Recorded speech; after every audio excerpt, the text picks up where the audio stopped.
الحمد لله رب العالمين والصلاة والسلام على نبينا محمد صلى الله عليه وسلم وعلى آله وصحابه ومن تبعهم بإحسان إلى يوم الدين أما بعد. ബഹുമാന്യരായ സത്യവിശ്വാസികളെ സത്യവിശ്വാസികൾ അള്ളാഹുവിനെ സൂക്ഷിച്ചുകൊണ്ട് ജീവിക്കുക. അതിനായി അള്ളാഹു നമ്മെ എല്ലാവരെയും അനുഗ്രഹിക്കുമാണ്. പുറകിൽ നമുക്ക് ഒപ്പം ചൊല്ലാം അല്ലേ? أعوذ بالله من الشيطان الرجيم بسم الله الرحمن الرحيم الحمد لله رب العالمين الرحمن الرحيم مالك يوم الدين إياك نعبد وإياك نستعين اهدنا الصراط المستقيم صراط الذين أنعمت عليهم غير المغضوب عليهم ولا الضالين.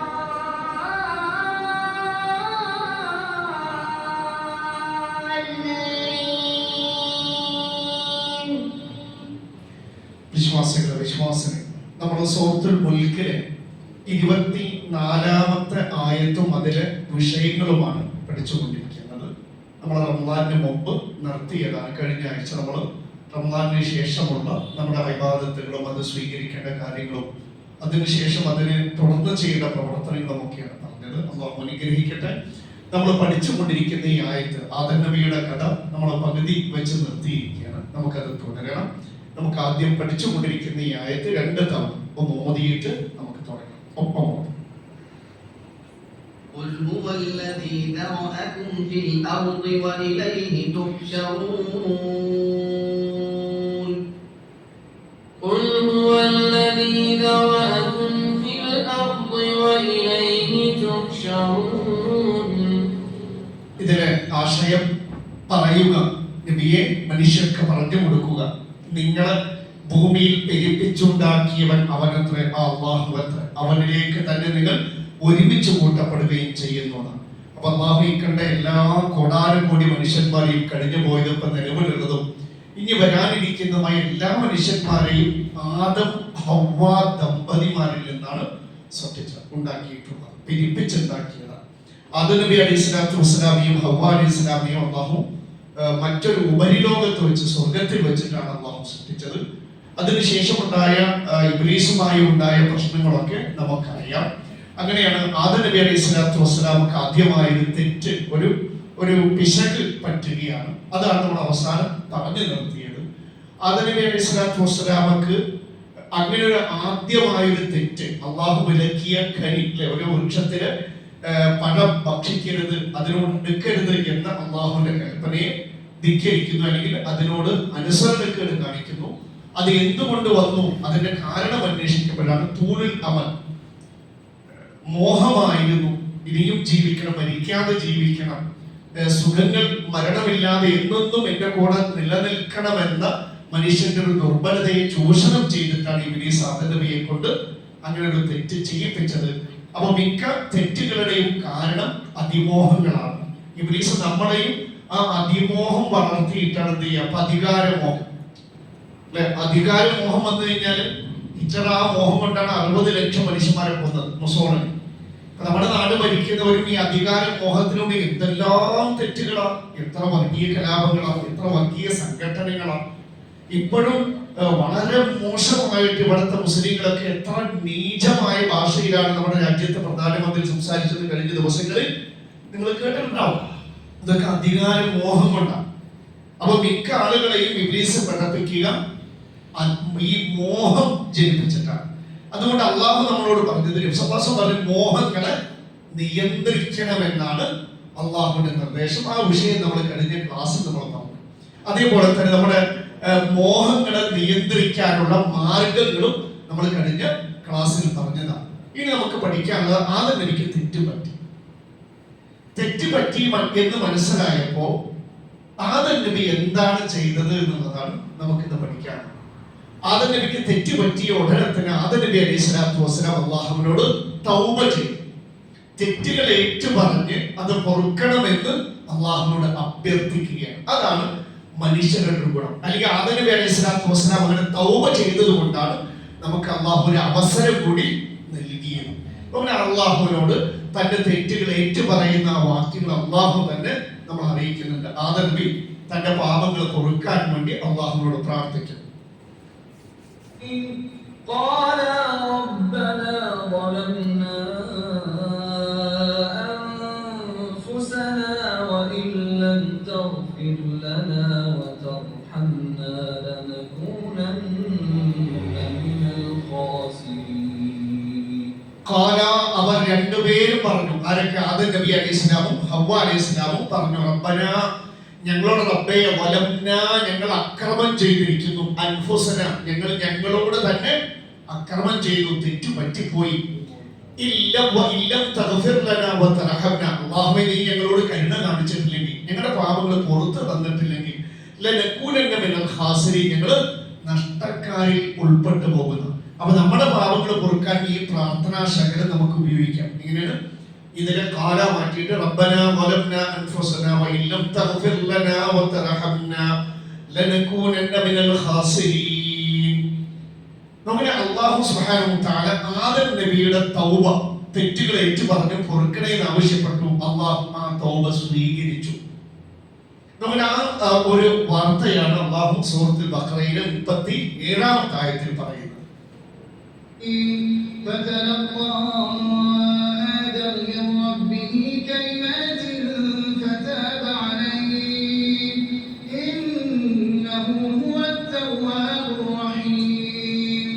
അപ്പോൾ ഏറ്റെടുത്തു, സ്വീകരിച്ചു ആദം നബി തന്റെ റബ്ബിൽ നിന്ന് ചില വാക്യങ്ങൾ. ആ വാക്യങ്ങളാണ് നമ്മൾ ഇവിടെ പറഞ്ഞത്.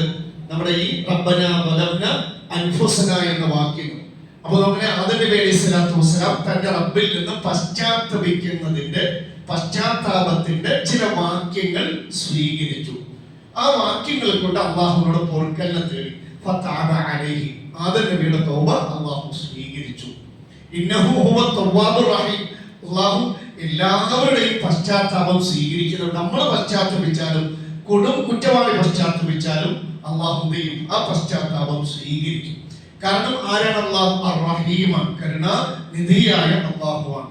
അങ്ങനെ ആദം നബി അലൈഹി സ്വലാത്തു വസ്സലാമയുടെ തൗബ അള്ളാഹു സ്വീകരിക്കും. ഈ ആയത്തിനെ വിശദീകരിച്ചിട്ട് പല ഖുർആൻ വ്യാഖ്യാതാക്കളും പറയുന്നുണ്ട്. ഇബ്നു അബ്ബാസ് റളിയല്ലാഹു പറയുന്നുണ്ട്, ഫതലഖ ആദമു മിൻ റബ്ബിഹി കലിമാത്തിൻ ആദം അലൈഹിസ്സലാം തന്റെ റബ്ബിൽ നിന്ന് പശ്ചാത്താപത്തിന്റെ വാക്യങ്ങൾ സ്വീകരിച്ചു എന്ന് പറഞ്ഞല്ലോ. അതിന്റെ ഉദ്ദേശം എന്താ അറിയോ? കാല ആദം നബി അലൈഹിസ്സലാം അല്ലാഹുവോട് പറയുന്നു, യാ റബ്ബ് എന്റെ റബ്ബേ അലം തഖ്ലുഖ്നി ബിയദിക അല്ലാഹുവേ നിന്റെ കൈകൊണ്ടല്ലേ നീ എന്നെ ഉണ്ടാക്കിയത്? ആദം നബി അല്ലാഹുവോട് പറയും. അപ്പോ അള്ളാഹു ആദം നബിയോട് പറയും, ബല അത് ഞാൻ എന്റെ കൈ കൊണ്ടാണ് നിന്നെ ഉണ്ടാക്കിയത്. ആദം നബി വീണ്ടും ചോദിക്കുന്നത്, വനഫഖ്ത ഫീയ മിർ റൂഹിക നിന്റെ റൂഹിനെ എന്നിൽ ഊതിയിട്ടില്ലല്ലോ? അതെ ഞാൻ ഊതിയിട്ടുണ്ട്.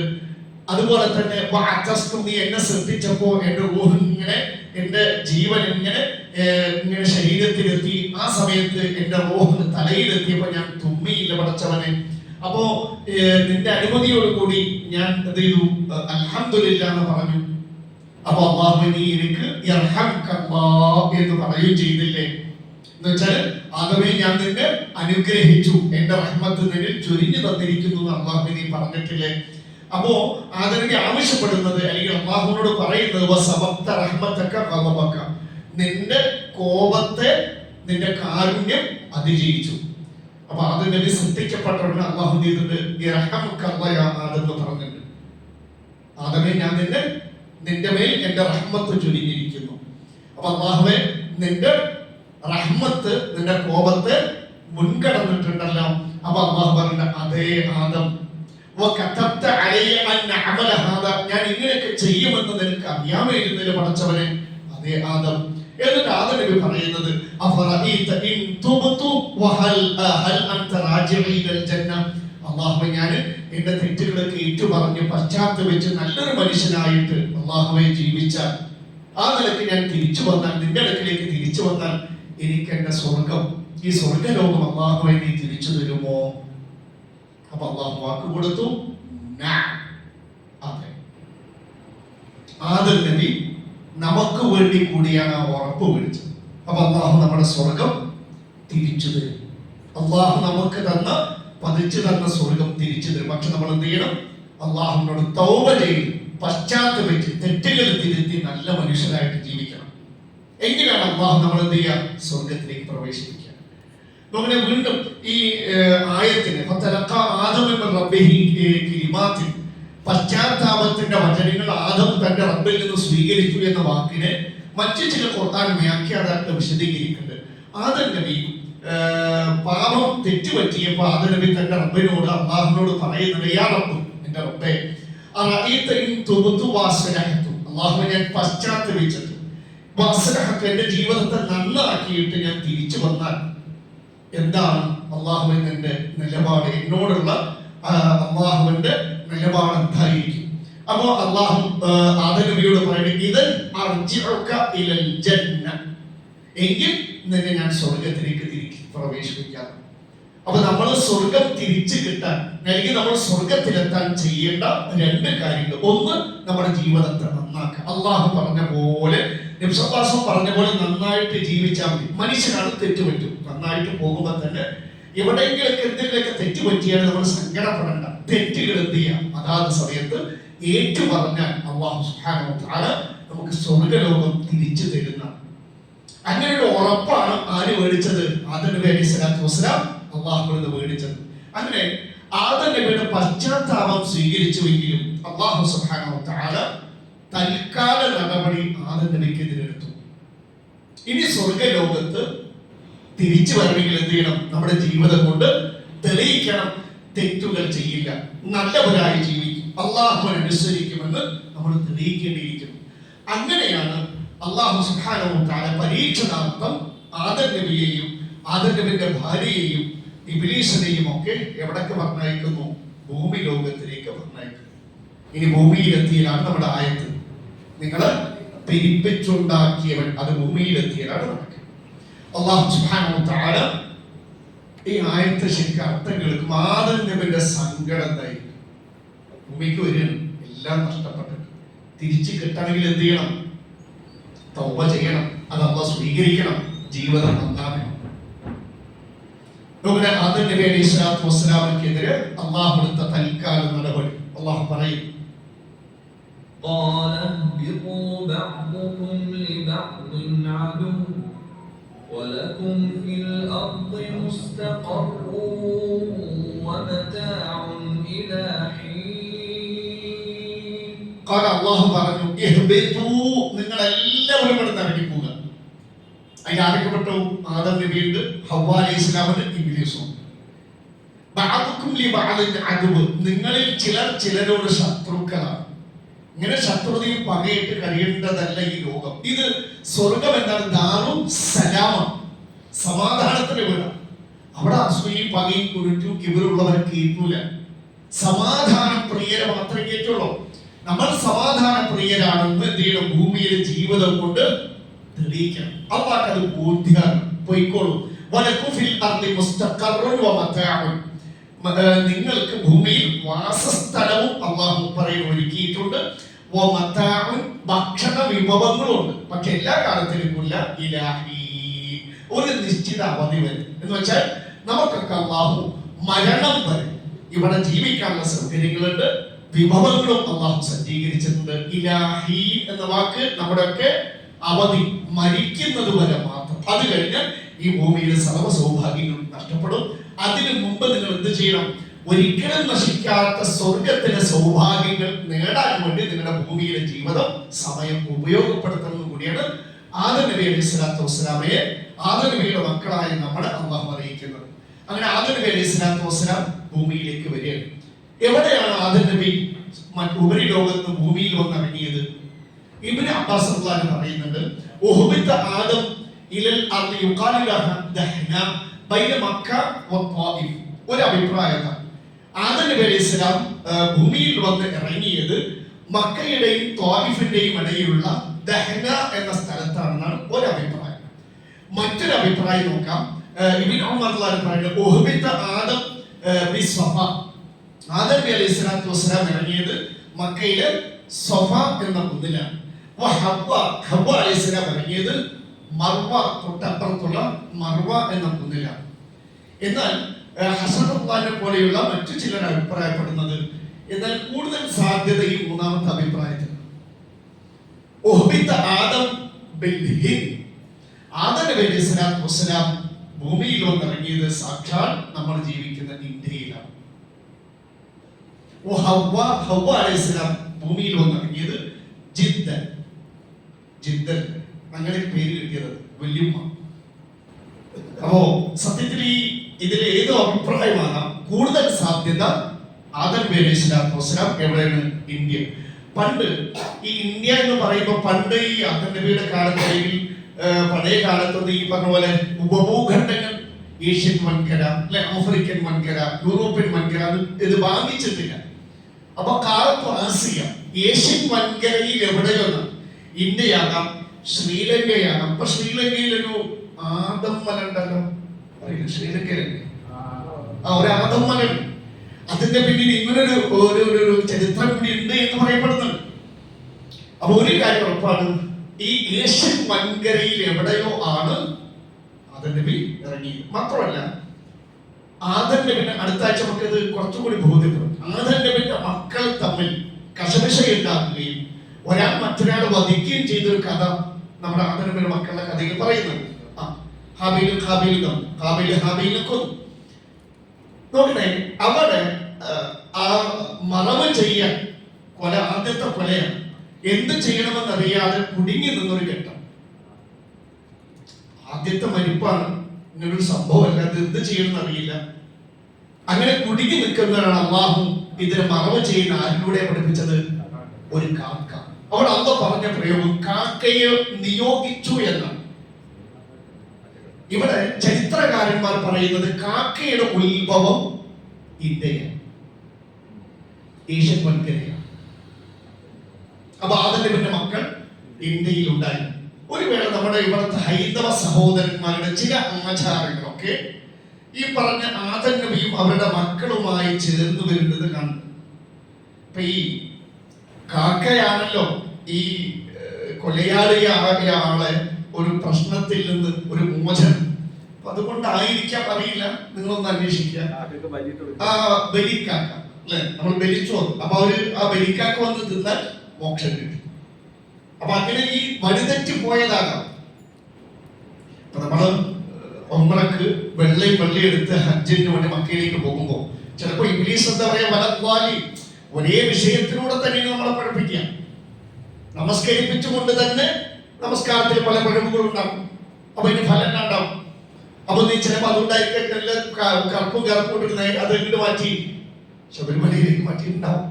അങ്ങനെയൊക്കെ ആവാം. അപ്പൊ ഞാൻ പറഞ്ഞു വന്നത് ആദം നബി അലൈഹി സ്വലാത്തു വസ്സലാമയും മക്കളും ഏഷ്യൻ വൻകരയിൽ ഇന്ത്യയിൽ എവിടെയൊക്കെയോ ജീവിച്ചതായിട്ടാണ് ചരിത്ര രേഖകൾ നമുക്ക് കാണാൻ കഴിയുന്നത്. എന്താണെങ്കിലും ആദം നബി അലൈഹി സ്വലാമും ഹവ്വ അലൈഹി സ്വലാമും എവിടെത്തി? ഭൂമിയിലെത്തി. സൂര്യൻ ഉദിക്കുന്ന ദിവസത്തിന്റെ ഏറ്റവും ഹൈറായ ദിവസം യൗമുൽ ജുമുഅ, വെള്ളിയാഴ്ച ദിവസമാണ്. അതിന്റെ കാരണം ഫീഹി ഖുലിഖ ആദം, ആ വെള്ളിയാഴ്ച ദിവസത്തിലാണ് ആദം നബി സൃഷ്ടിക്കപ്പെട്ടത്. എവിടെ വെച്ചിട്ട്? ഉപരിലോകത്ത് വെച്ചിട്ട്. വഫീഹി ഉദ്ഖിലൽ ജന്ന, സൃഷ്ടിച്ച ശേഷം ആദം നബി ഒരു തോട്ടത്തിൽ പ്രവേശിപ്പിച്ചില്ലേ, ആ തോട്ടത്തിൽ പ്രവേശിപ്പിച്ചതും ഒരു വെള്ളിയാഴ്ചയായിരുന്നു. വഫീഹി ഉഖ്രിജ മിൻഹ, അതുപോലൊരു വെള്ളിയാഴ്ചയിലാണ് ആദം നബി ആ തോട്ടത്തിൽ നിന്ന് പുറത്താക്കപ്പെട്ട് ഭൂമിയിലെത്തുന്നത്. അതുകൊണ്ട് ഏറ്റവും മുസ്ലിങ്ങളെ സംബന്ധിച്ചിടത്തോളം ഏറ്റവും ശ്രേഷ്ഠമായ ഗുണമുള്ള നല്ല ദിവസം ഏതാണ്? വെള്ളിയാഴ്ച. ആ വെള്ളിയാഴ്ചയാണ് മുസ്ലിങ്ങൾ നമ്മൾ ഇന്ന് പള്ളിയിൽ ഒരുമിച്ച് കൂടി നമ്മൾ പ്രാർത്ഥിച്ചു, ദീന് കേട്ടു, അള്ളാഹനെ ആരാധിച്ചു. അങ്ങനെ മുസ്ലിങ്ങളുടെ ഒരു ഉത്സവ ദിവസം, ആരാധന ദിവസമാണിത് വെള്ളിയാഴ്ച. അങ്ങനെ ആദം നബി അലൈഹി സ്വലാമും ഹവ്വയും ഭൂമിയിലെത്തി. ഇനി ഭൂമിയിലെത്തി ഇവർ കണ്ടുമുട്ടുന്നതും മറ്റു വിവരങ്ങളും അടുത്ത ക്ലാസ്സിൽ പറയാം ഇൻഷാ അല്ലാഹ്. നമ്മൾ ഇതുവരെ പറഞ്ഞതിലെ ചില ഗുണപാഠങ്ങൾ നമ്മൾ പഠിക്കേണ്ടതുണ്ട് അല്ലേ? ഇപ്പൊ നോക്കണേ, ആദം ഹവ്വ ദമ്പതിമാർക്ക് തെറ്റ് പറ്റിയപ്പോൾ ഇപ്പൊ രണ്ട് തെറ്റാണ് ഇപ്പൊ ലോകത്ത് നടന്നത് അല്ലെ? ആദം നബിയുടെ മനുഷ്യ ചരിത്രത്തിലെ അല്ലെങ്കിൽ ഇതുവരെയുള്ള കഥയിൽ രണ്ട് തെറ്റുകളാണ് വന്നത്. ഒന്ന് പറയോ ഏതൊക്കെയാണ് രണ്ട് തെറ്റുകൾ? ഒന്ന് ഇബ്ലീസിന്റെ ഫസ്റ്റ് തെറ്റ്. ഒന്ന് ഇബ്ലീസിനാണ് തെറ്റ് പറ്റി. അള്ളാഹു സുജൂദ് ചെയ്യാൻ പറഞ്ഞപ്പോൾ ഞാൻ സുജൂദ് ചെയ്യില്ലെന്ന് പറഞ്ഞു. നമ്മുടെ രണ്ടാമത്തെ തെറ്റ് ആരുടെ? ആദമിന്റെ ഭാഗത്താണ് വന്നത്. ആ വൃക്ഷത്തോട് അടുക്കരുത് പറഞ്ഞു, അടുത്തു, അതിലെ കനി ഭക്ഷിച്ചു. പക്ഷെ ആദം നബിക്ക് തെറ്റ് പറ്റിയപ്പോൾ ആദം നബി എന്ത് ചെയ്തു? തൗബ ചെയ്തു. പക്ഷെ ഇബ്ലീസിന് തെറ്റ് പറ്റിയപ്പോഴോ? ഇബ്ലീസിന് തെറ്റ് പറ്റിയപ്പോൾ അല്ലാഹു വിശദീകരണം ചോദിച്ചു. അല്ലാഹു തെറ്റ് പറ്റിയാൽ ഉടനടി ശിക്ഷിക്കാൻ അള്ളാഹ് ഏർപ്പാടല്ല. അള്ളാഹുടെ നടപടിക്രമം അങ്ങനെയല്ല. തെറ്റ് പറ്റിയാൽ അവസരം കൊടുക്കും, പശ്ചാത്തപിക്കാൻ, ഖേദിക്കാൻ ഒരു അവസരം കൊടുക്കും. ഇബ്ലീസിന് അവസരം അള്ളാഹ് കൊടുത്തിട്ട് ആദം നബിക്ക് മാത്രമല്ല. അള്ളാഹ് നീതിമാനാണ്. അതുകൊണ്ടാണ് ഇബ്ലീസിനെ തെറ്റ് പറ്റിയത്. ഇബ്ലീസിനോട് അള്ളാഹു ചോദിക്കേണ്ട, ഇബ്ലീസെ ഞാൻ നിന്നോട് സുജൂദ് ചെയ്യാൻ പറഞ്ഞപ്പോൾ നീ എന്തുകൊണ്ട് എന്റെ കൽപ്പന അനുസരിച്ചില്ല എന്ന് ചോദിച്ചപ്പോ ഇബ്ലീസ് എന്ത് പറഞ്ഞിരുന്നെങ്കിൽ അള്ളാഹ് തെറ്റുപറ്റി, ഞാൻ കേട്ടിരുന്നില്ല എന്ന് പറഞ്ഞ് അള്ളാഹു ഇബ്ലീസിനോട് കാരണം കാണിച്ചേനെ. പക്ഷെ അവിടെ ഇബ്ലീസ് എന്ത് ചെയ്തു? അഹങ്കരിച്ചു. തെറ്റ് ഏറ്റു പറയുന്നതിന് പകരം അള്ളാഹു ഞാൻ എങ്ങനെ ആദമിന് സുജൂദ് ചെയ്യാം? ഞാനല്ലേ ശ്രേഷ്ഠൻ, അവനെക്കാട്ട് മുമ്പ് എനിക്കല്ലേ സീനിയോറിറ്റി, അവനെക്കാട്ട് മുമ്പ് ഞാനല്ലേ, ഞാൻ ഈ പഴത്തിന്റെ അധികാരം അല്ല നീ എനിക്കല്ലേ തന്നിട്ടുള്ളത്. ഇവനെ ചേർന്ന് ചളിയുന്നുണ്ടാക്കി ഞാൻ തീയുന്നല്ലേ എന്ന് വെച്ചാൽ അള്ളാഹിനോട് തർക്കിച്ചു. അപ്പോഴാണ് അള്ളാഹു എന്തെടുത്തത്? നടപടിക്രമമാണ്. അപ്പോ ഇവിടെ ഇത് പറയാനുള്ള കാരണം, നമുക്ക് തെറ്റുപറ്റും. തെറ്റുപറ്റിയാൽ നമ്മൾ ഇബ്ലീസിന്റെ മനോഭാവമാണോ നമ്മുടെ മാതാപിതാക്കളുടെ മനോഭാവമാണ് നമുക്കുള്ളത്? മനസ്സിലായി? നമുക്ക് തെറ്റുപറ്റൂലേ? അപ്പൊ നമുക്ക് ഇബ്ലീസിന്റെ സ്വഭാവമാണോ അതോ ആദം നബിയുടെ സ്വഭാവമാണെന്ന ചോദ്യം പറയുമ്പോ അങ്ങനെയാണ്. ചില ആൾക്കാർ എന്താണ് ഇബ്ലീസിന്റെ സ്വഭാവം? എന്റെ കുട്ടി തെറ്റ് ചെയ്യൂല. മുൻവിധി മാതാപിതാക്കൾ എന്ത് ചെയ്യും? നിങ്ങളുടെ കുട്ടി ഇങ്ങനെ തെറ്റ് ചെയ്യും. നല്ല മാതാപിതാക്കൾ എന്താ ചെയ്യുക? പരിശോധിക്കണ്ടേ? പക്ഷെ പരിശോധിക്കുന്നതിന് മുമ്പ് എന്താ പറയാ? ഇബ്ലീസ് പരിശോധിച്ചില്ല, അതിന് മുമ്പ് എതിർത്തു, അള്ളാഹുവിനെ ധിക്കരിച്ചു. ഇവിടെയാണ് നമുക്ക് വേണ്ടത്. തെറ്റുപറ്റി എന്ന് പറഞ്ഞാൽ അതിൽ ഉറച്ചു നിൽക്കരുത്. അത് ഇബ്ലീസിന്റെ സ്വഭാവം. തെറ്റുപറ്റിയിട്ട് അത് സമ്മതിക്കാതിരിക്കുകയും കുറ്റമേറ്റു പറയാതിരിക്കുകയും ചെയ്യുന്നത് ഇബ്ലീസിന്റെ സ്വഭാവമാണ്. അപ്പൊ നമ്മൾ ആലോചിക്കുക, എപ്പോഴെങ്കിലൊക്കെ തെറ്റ് പറ്റിയിട്ട് അത് അള്ളാഹിന്റെ മുമ്പിലോ തെറ്റ് ആരുടെ മുമ്പിലാണോ തുറന്നു പറയേണ്ടത് തുറന്നു പറയാതിരിക്കുമ്പോ സത്യത്തിൽ ആ സമയത്ത് നമ്മൾ ആരാണ്? ഒരു ഇബ്ലീസാണ്. എന്നിട്ട് ഇബ്ലീസായിട്ട് പള്ളിക്ക് വന്നിട്ട് എന്താ കാര്യം? അല്ലെങ്കിൽ ഇബ്ലീസായിട്ട് നമ്മൾ വിക്രെടുത്തിട്ട് എന്താ കാര്യം? ഭയങ്കര പുറാനോക്കാം കാര്യം. നമ്മൾ ആവേണ്ടത് ആരാ? ആദം നബി അലൈഹി സ്വലാമിന്റെ സ്വഭാവം. തൗബ ചെയ്യും. അള്ളാഹ്ക്കറിയാം, നമ്മുടെ അള്ളാഹ്ക്കറിയാം മനുഷ്യർക്ക് തെറ്റുപറ്റും. അതുകൊണ്ടാണ് ആദം നബിക്ക് അവസരം കൊടുത്തോ തൗബ ചെയ്ത് അള്ളാഹ് സ്വീകരിച്ചു. അള്ളാഹു പറയുന്നുണ്ട്, കുല്ലു ഇബ്ന ആദം ഖത്താ. റസൂലുള്ളാഹി പറയും, എല്ലാ ആദമിന്റെ മക്കൾക്കും തെറ്റുപറ്റും. വഖൈറു ഖത്താഇന അത്തവാബിൻ. തെറ്റ് ചെയ്യുന്നവരിൽ ഏറ്റവും നല്ലവർ. ആ പ്രയോഗം തന്നെ അള്ളാഹുവിന്റെ സ്നേഹം നോക്കുന്ന തെറ്റ് ചെയ്യുന്നവരോട്. ഖൈറു ഖത്താഇന, തെറ്റ് ചെയ്യുന്നവരിൽ നല്ലവർ ആരാണ്? തവ്വാബീൻ, തൗബ ചെയ്യുന്നവർ. അപ്പൊ തെറ്റ് ചെയ്യുന്നവരെ ആര് സ്നേഹിക്കും? അള്ളാഹ് സ്നേഹിക്കും. എല്ലാവരല്ല. തെറ്റ് പറ്റിയെന്ന് ഞാൻ അള്ളാഹുവേ പൊറുക്കണേ എന്ന് പറയുന്നവര് അള്ളാഹു സ്നേഹിക്കുന്നു എന്നാണ് ഈ ഹദീസ് നമ്മൾ ബോധ്യപ്പെടുത്തുന്നത്.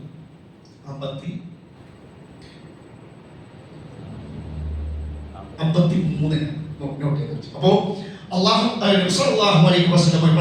ആ പ്രയോഗിച്ച പ്രയോഗത്തിൽ തന്നെ നമുക്ക് മനസ്സിലാക്കാൻ കഴിയുന്നുണ്ട്, നമുക്കൊക്കെ തെറ്റ് പറ്റിയാൽ നമ്മുടെ മനസ്സിൽ ഞാൻ അള്ളാഹുവിന്റെ ഭാഗത്തേക്ക് ഒരു തെറ്റ് ചെയ്തല്ലോ എന്ന ആ ഖേദത്തോടു കൂടി അള്ളാഹുവിലേക്ക് മടങ്ങുകയും അള്ളാഹുവിനോട് നമ്മുടെ തെറ്റ് ഏറ്റു പറയാം. നമ്മൾ ഏറ്റു പറയണം. പൊറുക്കണേ എന്ന് മാത്രം പറയുന്നതിന് മുമ്പ് നമ്മൾ തൗബയുണ്ട്, ഇസ്തിഗ്ഫാറുണ്ട് അല്ലേ? തൗബ വൽ ഇസ്തിഗ്ഫാർ. എന്താണ് തൗബ? നമ്മൾ അള്ളാഹുവിലേക്ക് മടങ്ങ്, തെറ്റിന്റെ മാർഗത്തിൽ നിന്ന് നല്ല മാർഗത്തിലേക്ക് തിരിച്ചു വരിക, തൗബ. എന്നിട്ട് അള്ളാഹുടെ ഏറ്റു പറയാം, അള്ളാഹു ഇന്ന സമയത്ത് എനിക്ക് ഇങ്ങനെ ഒരു തെറ്റ് പറ്റി, ഞാൻ ഇന്ന പോലൊരു അനാവശ്യ വാക്ക് പറഞ്ഞു, അള്ളാഹു ഇന്ന പോലൊരു ഭാഗത്ത് പോകാൻ പാടില്ല, ഞാൻ പോയി, തെറ്റ് പറ്റി പടച്ചവനെ പുറത്ത് തരണം. ഇങ്ങനെയാണ് തൗബ ചെയ്യേണ്ടത്, പൊറുക്കലിനെ തേടേണ്ടത്. നമ്മൾ ചെയ്ത തെറ്റ് എന്ത് ചെയ്യണം? 10ാമത്തെ വയസ്സിൽ 11 എടുത്ത് പറയണം, അള്ളാഹുവെ 11ാമത്തെ വയസ്സിൽ ഇങ്ങനെയൊക്കെ പറ്റിയിട്ടുണ്ട്, പുറത്ത് തരണേ. അള്ളാഹുവെ 12ാമത്തെ വയസ്സിൽ യുവാവായിരിക്കും, യുവതിയായിരിക്കും, ഇങ്ങനെ നമ്മൾ ചെയ്തത് ഏറ്റു പറയും. ഇനി നിങ്ങൾ ഏറ്റു പറയാണ്ട് മറച്ചു വെച്ചിട്ട് കാര്യമുണ്ടോ? അള്ളത് അറിഞ്ഞു കിടക്കണം, അള്ള റെക്കോർഡ് ചെയ്ത് വെച്ചിരിക്കണം, അള്ളാഹു നേരിട്ട് അറിഞ്ഞു. പിന്നെ അള്ളാഹിനെ നമ്മൾ നാടകം കളിച്ചിട്ട് വല്ല കാര്യമുണ്ടോ? ഇനി രക്ഷപ്പെടാൻ എന്താ വഴി? നമ്മുടെ മനസ്സുണ്ട്, അള്ളാഹു ഇവിടെ തുറക്കാം. നമ്മൾ മനസ്സ് തുറന്നാൽ അള്ളാഹു നമ്മുടെ നേരെ കാരുണ്യത്തിന്റെ വാതിൽ തുറക്കും. ഇനി നമ്മൾ തെറ്റ് തിരുത്തുകയും പശ്ചാത്തപിക്കുകയും ചെയ്യുന്നില്ലെങ്കിൽ അതിന്റെ അർത്ഥം എന്താ? ഒരാൾക്ക് തെറ്റ് പറ്റി, അല്ലെങ്കിൽ തെറ്റുകൾ ചെയ്തുകൊണ്ടിരിക്കുന്നു, അയാൾ ആ തെറ്റ് തിരുത്തുന്നില്ല, തെറ്റുകൾ ഏറ്റു പറയുന്നില്ല, പശ്ചാത്തപിക്കുന്നില്ലെങ്കിൽ അതിന്റെ അർത്ഥം എന്താ? അതാണ് പിശാചാണ്. ഞാൻ പാപിയായിട്ട് തുടരും, അതല്ലേ എന്റെ അർത്ഥം. തെറ്റിദ്ധി അള്ളാഹുവെ പൊറുക്കണേ പറഞ്ഞാൽ ഇനി ഞാൻ ചെയ്യില്ല എന്നാണ്. മറിച്ച് അള്ളാഹുവെ പൊറുക്കണേ അസ്തഗ്ഫിറുല്ലാഹ വ അതൂബു ഇലൈഹി എന്ന് പറയാത്ത മനുഷ്യൻ സത്യത്തിൽ എന്താണ്? അഹങ്കാരി, ഇബ്ലീസാണ്. ഞാൻ ഇങ്ങനെ ജീവിക്കണോ, ഞാൻ തെറ്റ് ചെയ്യും, ഇഷ്ടമുള്ള നടപടി എടുത്തോ എന്ന നിലക്ക് അള്ളാഹുവിനെ വെല്ലുവിളിക്കലാണ്. എന്റെ കൂടെ ഇങ്ങനെ ഒരു പാപിയായി തുടർന്നാൽ ഇരു ലോകത്തും അപകടമാണ്. നമ്മള് തെറ്റുകൾ തിരുത്താതെ തെറ്റുകാരായി, മോശക്കാരായി, അക്രമികളായി, പാപികളായി തുടർന്നാൽ നമുക്ക് ശിക്ഷ പരലോകത്ത് മാത്രമാണല്ലോ വെച്ചിട്ടുള്ളത്? അല്ല, ദുനിയാവിൽ നല്ല കണക്കിന് കിട്ടും. പ്രത്യേകിച്ചതാ ഇന്ന് വോട്ട് അല്ലെ പൂർത്തീകരിച്ച് ഈ ദിവസത്തിൽ പഠിക്കേണ്ട ഒരു പാഠം. നമ്മുടെ ദുനിയാവിൽ നമ്മൾ തെറ്റ് തിരുത്തുന്നില്ല, നമ്മൾ തെറ്റുകാരും പാപികളുമായിട്ട് ജീവിക്കുകയാണെങ്കിൽ ഉണ്ടാകുന്ന ഭൂമിയിൽ അള്ളാഹു നൽകുന്ന പല ശിക്ഷകളിൽ ഒരു ശിക്ഷ എന്നറിയും, ആളുകൾ അധർമ്മത്തിലും തിന്മയിലും ഒഴുകുമ്പോൾ അള്ളാഹു അക്രമികളായ ഭരണാധികാരികളുടെ കയ്യിൽ അധികാരം നൽകും. നമ്മുടെ മുകളിൽ ആര് വരും? അക്രമകാരികളായ ദ്രോഹികളായ ഭരണാധികാരികൾ അള്ള കൊണ്ടുവന്നിട്ട് അവരുടെ കൈകളിലൂടെ നമ്മളെ ശിക്ഷിക്കുന്നു. അതല്ലേ അള്ളാഹു പറയുന്നത് സൂറത്തുൽ അൻആമിലെ 129ാമത്തെ ആയത്തിൽ. അതുകൊണ്ട് നമ്മളൊക്കെ നമ്മുടെ മുകളിൽ നിന്ന് ഈ ധിക്കാരികളായ അഹങ്കാരികളായ അധികാരികൾ നീക്കം ചെയ്യാൻ വേണ്ടിയിട്ടാണ് ഇന്ന് പാടുപെട്ട് കഷ്ടപ്പെട്ട് പോയി വോട്ട് ചെയ്തതും നമ്മൾ പ്രാർത്ഥിച്ചുകൊണ്ടിരിക്കുന്നത്.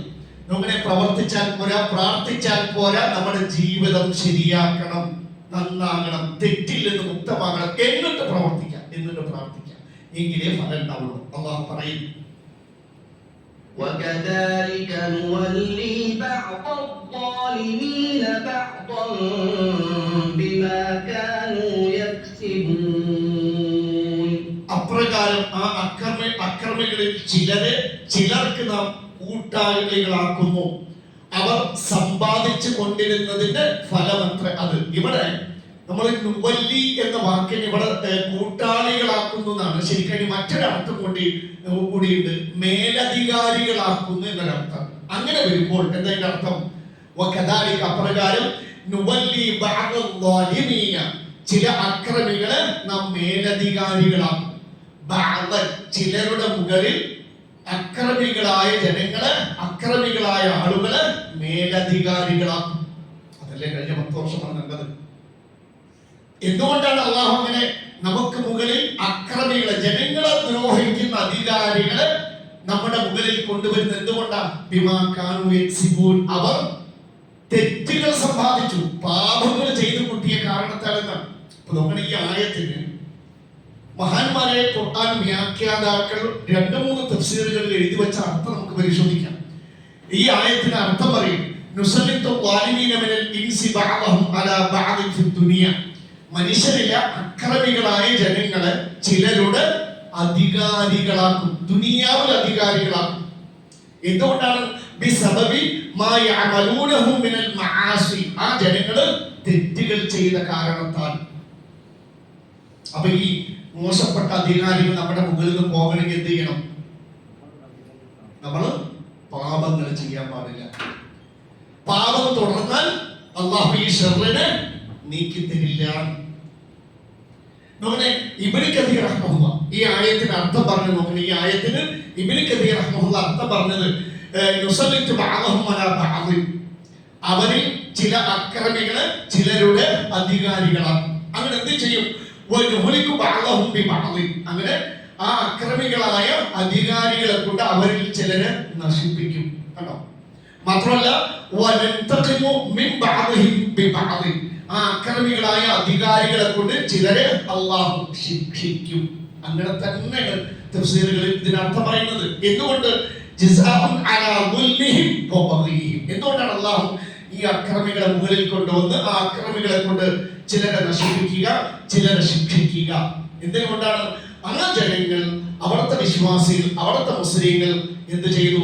ഉൽമ ചെയ്തു, അക്രമങ്ങൾ ചെയ്തു, തെറ്റുകൾ ചെയ്തു. വബഗീഹിം, അതിര് കവിഞ്ഞു, തെറ്റുകളിൽ ഒരു പരിധി ഉണ്ട് വിട്ടു. നമ്മൾ ഇനി തഫ്സീറുൽ സഅദി, ഖുർആൻ വ്യാഖ്യാതാവായ സഅദി, അദ്ദേഹത്തിന്റെ തഫ്സീറിൽ ഈ ആയത്തിന് അർത്ഥം നൽകിയത് അവിടെ മലയാളം കൊടുത്തിട്ടുണ്ട്. നമ്മൾ എന്താണ്? അടിമകൾക്കിടയിൽ അതിക്രമവും കുഴപ്പങ്ങളും വർദ്ധിച്ചാൽ നിർബന്ധമായി നൽകേണ്ട അവകാശങ്ങൾ തടഞ്ഞു വെക്കപ്പെട്ടാൽ. കണ്ടോ എന്തൊക്കെയാണ് കാരണം പറയുന്നത്? മനുഷ്യർ അതിക്രമം ചെയ്യാം, കുഴപ്പങ്ങൾ ഉണ്ടാക്കുക, നിർബന്ധമായി നൽകേണ്ട അവകാശങ്ങൾ ഏതാണത്? സക്കാത്ത് കൊടുക്കാതിരുന്നാൽ എന്ത് ചെയ്യുന്നറിയോ? വല്ല അലൈഹിം ദുൽമ, അതിക്രമകാരികളായ ഭരണാധികാരികൾ അവർക്കുണ്ടാകും. അപ്പോ അതിക്രമകാരികളായ ഭരണാധികാരികൾ നമ്മുടെ മുന്നിൽ നിന്ന് പോണെങ്കിലോ നമ്മൾ കുഴപ്പങ്ങൾ ചെയ്യരുത്. സക്കാത്ത് കൃത്യമായിട്ട് കൊടുക്കണം. അള്ളാഹുവിന് നൽകേണ്ടതും പടപ്പങ്ങൾക്ക് നൽകേണ്ടതും ഒരു മുടക്കം വരാണ്ട് കൊടുക്കണം. മാത്രമല്ല അങ്ങനെ കുഴപ്പങ്ങൾ ചെയ്താൽ, പാപങ്ങൾ ചെയ്താൽ എന്ത് ചെയ്യും? അതിക്രമകാരികളായ ഭരണാധികാരികൾ അവർക്കുണ്ടാകും. അവർ ആളുകളെ മോശമായ ശിക്ഷ ആസ്വദിപ്പിക്കും. കഴിഞ്ഞ ദിവസം നമ്മളൊക്കെ വേദനിച്ചില്ലേ? നുഴഞ്ഞുകയറ്റക്കാർക്ക് നമ്മുടെ പണം കൊടുക്കുന്നു. ഇവിടെ നോക്കണേ, ശരിക്കും നമ്മുടെ ടാക്സ് കൊണ്ട് ഇവരാണ് എന്ത് ചെയ്യുന്നത്? അക്രമങ്ങൾ കാണിക്കുന്നത്. 10 ലക്ഷത്തിന്റെ കോട്ട്, 10 ലക്ഷത്തിന്റെ കണ്ണാടി, ആരുടെ പൈസ? ഒരുടെ വാപ്പാരുടെ പൈസ അല്ല. ഇവിടുത്തെ ഓരോ ജനങ്ങളും, മുസ്ലിങ്ങളും എല്ലാവരും കൊടുക്കുന്ന ടാക്സ് തന്നെയാണ്, അല്ലേ? നോക്കണ, ഈ ഖുർആൻ വ്യാഖ്യാനം വീണ്ടും തുടരും. ശരിക്കും ഈ അക്രമികളായ അധികാരികൾ മുകളിൽ വരും. എന്നിട്ട് അവര് എന്തൊക്കെ ചെയ്യാം? ഒന്ന്, എന്ത് ചെയ്യും? അവര് മോശമായ ശിക്ഷ ആ ജനങ്ങൾ ആസ്വദിപ്പിക്കും. കഴിഞ്ഞിട്ടില്ല. നമ്മുടെ അള്ളാഹുവിന്റെ അവകാശങ്ങളും ആളുകളുടെ അവകാശങ്ങളും എത്രത്തോളമാണോ തടഞ്ഞു വെച്ചത്. കേട്ടോ, അള്ളാഹുവിനുള്ള അവകാശം നമ്മൾ തടഞ്ഞു വെക്കുക. അള്ളാഹ് കൊടുക്കേണ്ടത് കൊടുത്തോ? നമസ്കാരം കൃത്യമായിട്ട് കൊടുക്കണ്ടോ എന്ന് ആലോചിക്കുക. അള്ളാഹ്ക്ക് ദിക്റുകൾ കൊടുക്കണം, അല്ലേ? അങ്ങനെ അള്ളാഹുവിന് കൊടുക്കേണ്ടതും ആളുകൾക്ക് കൊടുക്കേണ്ടതും, ആളുകളുടെ പട്ടിണി മാറ്റി, ആളുകളുടെ പ്രയാസങ്ങളല്ലേ, അത് തടഞ്ഞു വെച്ചത് എത്രയാണ്? അതിന്റെ അളവ് അള്ളാഹ്ക്കറിയാം. നോക്കണേ, എത്രത്തോളമാണ് തടഞ്ഞു വെച്ചത്? അതിനേക്കാൾ അവകാശങ്ങൾ ഈ ധിക്കാരികളായ അക്രമികളായ അധികാരികൾ ആളുകളിൽ നിന്ന് കവർന്നെടുക്കുന്നതാണ്. കണ്ടോ? അപ്പൊ തന്നെയല്ലേ ഇവിടെ കേരളം ഭരിക്കുന്നവരും കേന്ദ്രം ഭരിക്കുന്നവരും എന്താ ചെയ്യുന്നത്? നമ്മുടെ സമ്പത്ത് കൊള്ളയടിക്കുക. ശരിയല്ലേ? ജനങ്ങളുടെ സമ്പത്തിനെ കൊള്ളയടിക്കുന്നത്.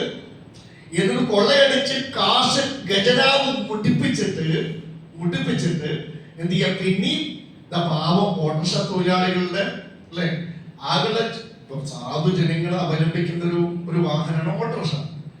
അതിന്റെ റീ രജിസ്ട്രേഷൻ ഫീസ് 4 or 5 ഇരട്ടി മടങ്ങാക്കി താങ്ങാൻ പറ്റാത്ത കുളത്തിലാക്കി വെച്ചു. ബിൽഡിംഗ് ടാക്സ് ഞാൻ പറയണോ? പിന്നെ അതുപോലെ തന്നെ പുതിയ പെർമിറ്റ്, ബിൽഡിംഗ് പെർമിറ്റ് കിട്ടണമെങ്കിൽ ടാക്സ് ഞാൻ പറയണോ? 1500 അതെ, റെക്കോർഡ് കൂടുതല. നിങ്ങൾ ആലോചിച്ചൊക്കെ എല്ലാം, അത് ഏത് അധികാരികളാണെങ്കിലും ഇപ്പൊ നമ്മുടെ അള്ളാഹ് പറഞ്ഞതാണ്. അവര് നമ്മളെ ദ്രോഹിക്കുകയും ചെയ്യും. എന്ത് ചെയ്യും? നമ്മള് ശരിയല്ല, അതന്നെ നമ്മുടെ നീതി. നമ്മൾ അള്ളാഹ് കൊടുക്കേണ്ടതിൽ എന്ത് ചെയ്തു? നമ്മൾ അള്ളാഹിനെ പറ്റിക്കുക. എങ്ങനെ? നമ്മൾ അള്ളാഹിനെ പറ്റിക്കുക. അപ്പൊ അള്ളാഹു ഈ അക്രമികളായ അധികാരികളോട് നമ്മളെ പറ്റിച്ചു. ഇതിന് ഈ അക്രമികളായ അധികാരികൾക്ക് പ്രതിഫലമൊന്നുമില്ല. ഇനി നമുക്ക് രക്ഷപ്പെടാനുള്ള വഴി അദ്ദേഹം തഫ്സീർ സഅദിയിൽ ഈ ആയത്തിന് വിശദീകരിച്ച് പറയുന്നത് നമ്മൾ രക്ഷപ്പെടാൻ വഴി എന്താ?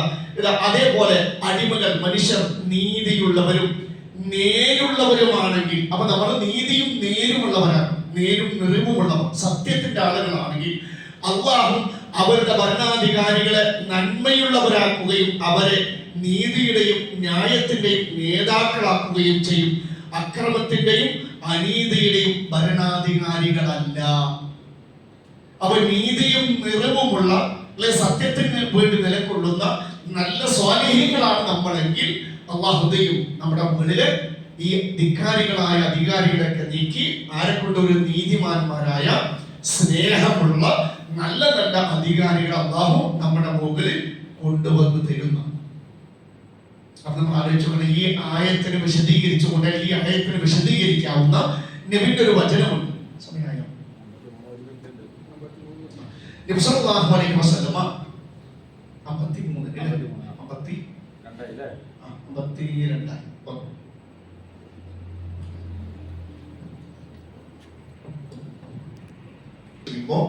നമ്മുടെ ജീവിതം ഹറാമിലൂടെ ആകുമ്പോ അള്ളാഹു ഇത്തരത്തിലുള്ള അക്രമികളായ ദ്രോഹികളായ അനീതി കാണിക്കുന്ന അധികാരികൾ മുകളിൽ വരുന്ന നബി സല്ലല്ലാഹു അലൈഹി വസല്ലമ നബിയുടെ അനുചരന്മാരെ വിളിച്ചിട്ട് നിങ്ങളിൽ 5 കാര്യങ്ങൾ പരീക്ഷിക്കപ്പെട്ടാൽ ഞാൻ അതിൽ നിന്ന് അള്ളാഹുവിനോട് ശരണം തേടുന്നു എന്ന് വെച്ചാൽ ആ 5 കാര്യങ്ങൾ കൊണ്ട് നമ്മൾ പരീക്ഷിക്കപ്പെടരുത് എന്നാണ് ആരുടെ ആഗ്രഹം? അള്ളാഹുവിന്റെ റസൂൽ സല്ലല്ലാഹു അലൈഹി വസല്ലമയുടെ ആഗ്രഹം. പക്ഷെ അള്ളാഹുവിനെ പരീക്ഷിക്കാൻ ആരെയും കൂടി പഠിപ്പിച്ചു. നമുക്ക് അതിൽ ഒരു കാര്യം വലം യൻഖുസു അൽ മിക്യാൽ വൽ മീസാൻ ഇല്ലാ ഉഖിദു ബിസ്സിനീന വശിദ്ദത്തിൽ മുഅന വജൗരി സുൽത്താൻ അലൈഹി. നമ്മുടെ ജനങ്ങൾ തൂക്കത്തിലും അളവിലും കുറവ് വരുത്തിയാൽ അവരെ പട്ടിണി പിടികൂടും. നമ്മൾ എന്തൊക്കെയാണ്? 1 പട്ടിണി പിടികൂടും. 2 അവർക്ക് ജീവിത ചെലവ് കഠിനമാണ്. 3 ഭരണാധികാരിയുടെ അനീതി അവരെ ബാധിക്കുകയും ചെയ്യാതിരിക്കില്ല. നമ്മുടെ ഈ പറഞ്ഞ വിഷയം അതിന് മറ്റൊരാശയം ജനങ്ങളെ ആക്രമിക്കുന്ന അധികാരികൾ വരുന്നു കൂടിയാണ് അതിന് മറ്റൊരാൾ. നിങ്ങൾ ആലോചിച്ചു എന്തിനാണ് ആളുകൾ ഇന്ന് നമ്മൾ ശരിക്കും തൂക്കത്തിലും അളവിലും കൃത്രിമം കാണിക്കുക, ജനങ്ങളെ പറ്റിച്ച് കാശുണ്ടാക്കുക.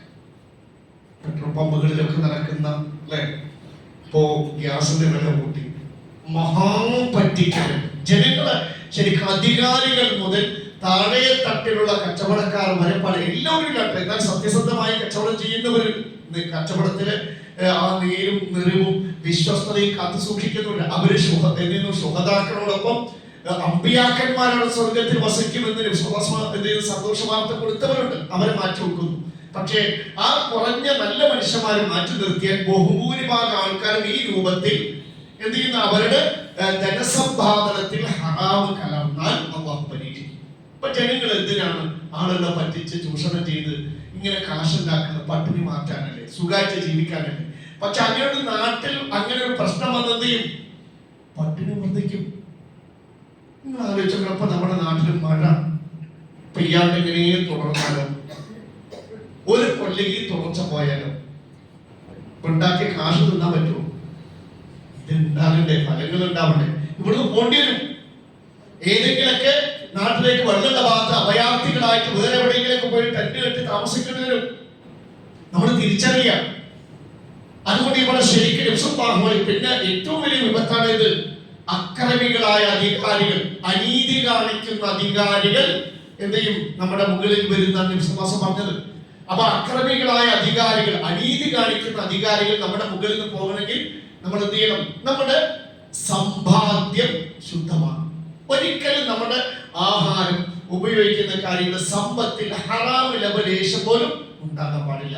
എന്നിട്ട് ഈ അക്രമികളായ അധികാരികൾ നമ്മുടെ മുകളിൽ വരുന്നതിന് മറ്റൊരു കാരണമായി അതേ ഹദീസിൽ പറയുന്ന മറ്റൊരു കാര്യം ഇതാണ്. വലം യൻഖുദു അഹദല്ലാഹി വഅഹദ റസൂലിഹി ഇല്ലാ സല്ലല്ലാഹു അലൈഹി അദുവഹും മിൻ ഗൈരിഹിം ഫഅഖദൂ ബഅദ മാ കാന ഫി ഐദിഹിം.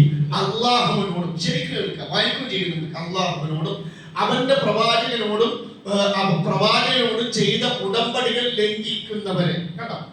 ആരോടൊക്കെ? അള്ളാഹുവിനോടും അവന്റെ റസൂലിനോടും നമ്മൾ ചെയ്ത ചില ഉടമ്പടി കടമ കരാറുകളില്ലേ, അത് ലംഘിക്കുന്നവരെ മറ്റൊരു വിഭാഗത്തിൽപ്പെട്ട ശത്രു കീഴടക്കുകയും. അപ്പൊ നമ്മുടെ മുകളിൽ ആര് വരും? നമ്മുടെ ശത്രുക്കൾ അധികാരത്തിൽ വരും. ഇവിടെ സല്ലല്ലാഹു അലൈഹിം അദുവഹും മിൻ ഗൈരിഹിന്ന, മറ്റൊരു വിഭാഗത്തിൽപ്പെട്ട ശത്രുക്കൾ അവരുടെ മേൽ അധികാരത്തിൽ വരും. ആരുടെ മേൽ? ആരുടെ മേൽ? ആരുടെ മേൽ? അള്ളാഹുവിനോടും അവന്റെ റസൂലിനോടുള്ള കടമകൾ നിറവേറ്റാത്തവരുടെ മേൽ.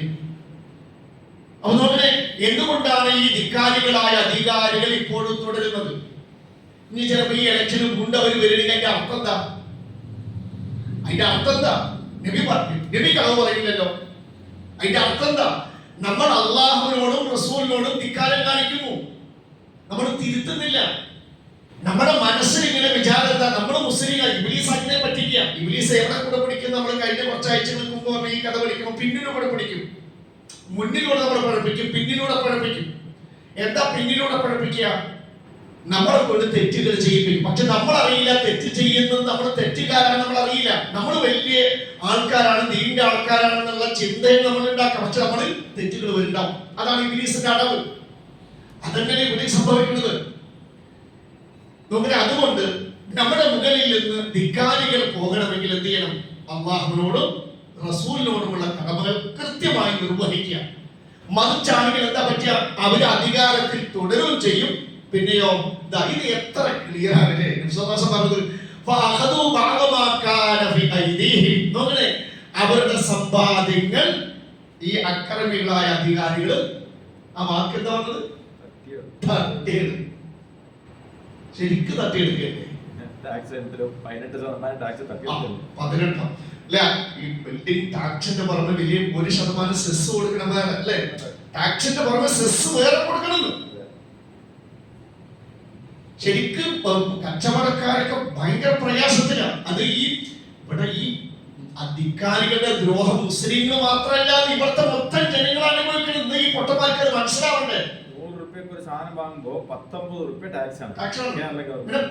പലത്തിലും ശരിക്കും പറഞ്ഞത് പുലർന്നിരിക്കുക. അതുകൊണ്ട് രക്ഷപ്പെടാനുള്ള വഴി എന്താ? ഈ ഹദീസും നേരത്തെ പറഞ്ഞ ആയത്തുകളൊക്കെ കേട്ടപ്പോൾ എന്താ വഴി? നമ്മുടെ തെറ്റുകൾ തിരുത്തുക. നമ്മൾ നല്ല ഈമാനും തഖ്വയും ഉള്ളവരായി ജീവിക്കും. എങ്കിൽ നമ്മുടെ കയ്യിൽ അല്ലാഹു ഈ ആധിപത്യം വെച്ചത്. അതിന് ഒരുപാട് ഉദാഹരണം. മുഹമ്മദ് സല്ലല്ലാഹു അലൈഹി വസല്ലം സ്വഹാബത്തും ഇസ്ലാമിന്റെ പ്രബോധനം തുടങ്ങിയ കാലം ഒന്ന് പറയും. ആരാണ് അവരുടെ അധികാരികൾ? അബൂജഹൽ, അബൂലഹബ്.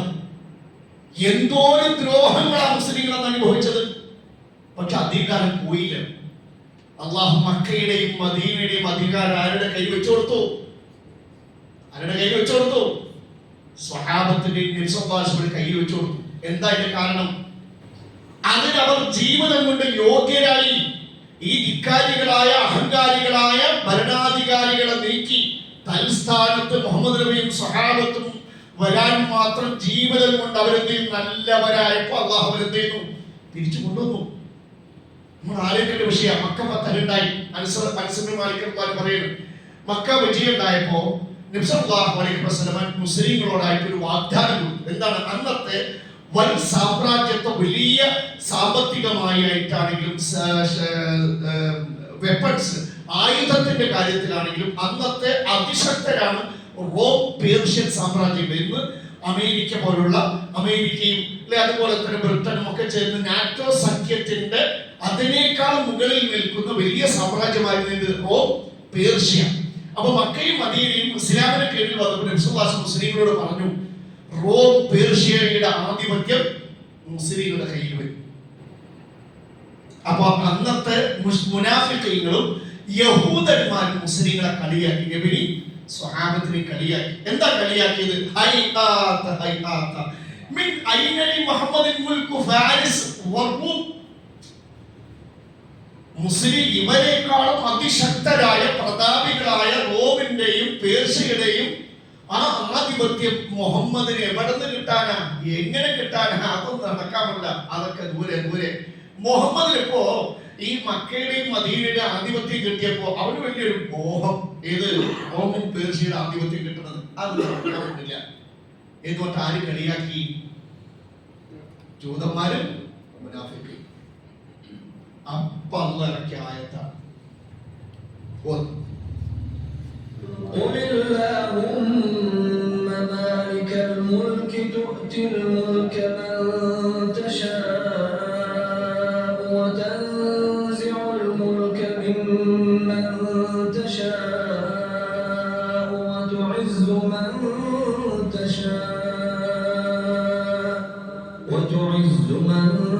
تشاء وتذل من تشاء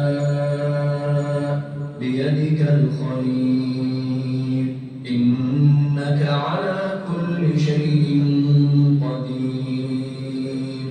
അപ്പോ മക്കയുടെയും മദീനയുടെയും ആധിപത്യം കിട്ടിയപ്പോ നബി വാഗ്ദാനം ചെയ്തു റോമും പേർഷ്യയുടെ ആധിപത്യം വരും. അപ്പൊ മുനാഫിക്കുകളും യഹൂദന്മാരെ കളിയാക്കി ഈ അതിശക്തരായ റോമിനൊക്കെ പിടിക്കാൻ മാത്രമൊന്നും ഇവർ വളർന്നിട്ടില്ല, അവർക്ക് കിട്ടൂല എന്ന നിലക്ക് കളിയാക്കിയപ്പോ മുഹമ്മദ് നബിയെ പറഞ്ഞു കൊടുക്കുക, എല്ലാ അധികാരത്തിന്റെയും ഉടമസ്ഥനായവനെ, എല്ലാ ആധിപത്യത്തിന്റെയും ഉടമസ്ഥൻ മാലിക്കാര അല്ലാഹുവാണ്. ആ അല്ലാഹ് തീരുമാനിക്കും. അവൻ ഉദ്ദേശിക്കുന്നവർക്ക് ഈ ഭൂമിയിലെ അല്പകാലത്തെ ആധിപത്യം അല്ലാഹു കൊടുക്കും. അവൻ ഉദ്ദേശിച്ചവരിൽ നിന്ന് ഈ ആധിപത്യത്തെ ഊരിയെടുക്കുകയും ചെയ്യും. ശരിക്കും വായിക്കേണ്ട വിഷയം. നമ്മള് ഇവിടെ ഇവര് എന്ത് വോട്ടിംഗ് മെഷീൻ എന്ത് എന്താ പറയാ കൃത്രിമം കാണിച്ചോ നമ്മള് പേടിക്കണ്ട. ഇത് കൊടുക്കണോ വേണ്ട എന്ന് തീരുമാനിക്കുന്നവൻ നമ്മുടെ ഇന്ത്യയുടെ ചരിത്രത്തിൽ നിങ്ങൾ ആത്മാർത്ഥമായിട്ട് ഓരോ ഇന്ത്യക്കാരോട് ചോദിച്ചു നോക്കുക, ജനാധിപത്യത്തിൽ വിശ്വസിക്കുന്ന ഒരു ഒരു ഒരു ഇന്ത്യക്കാരോട് ചോദിച്ചു നോക്കുക, ഇതുപോലെ തെരഞ്ഞെടുപ്പിൽ അവിശ്വാസം വന്നൊരു തെരഞ്ഞെടുപ്പ് മുമ്പ് ഉണ്ടായിരുന്നു.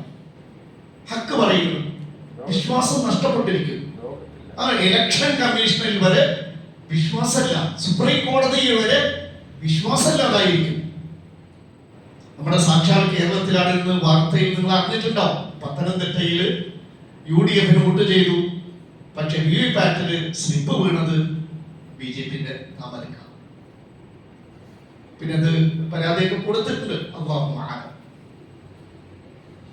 അപ്പൊ നിങ്ങൾ ശരിക്കും നമ്മൾ പഠിക്കേണ്ട ഒരു വിഷയം ഏത്, എല്ലാത്തിന്റെയും ആധിപത്യത്തിന്റെ ഉടമസ്ഥൻ ആരാണ്? അല്ലാഹുവാണ്. അവൻ തീരുമാനിക്കും ഈ അധികാരം ആർക്ക് കൊടുക്കണം, ആരിൽ നിന്ന് ഊരിയെടുക്കണം.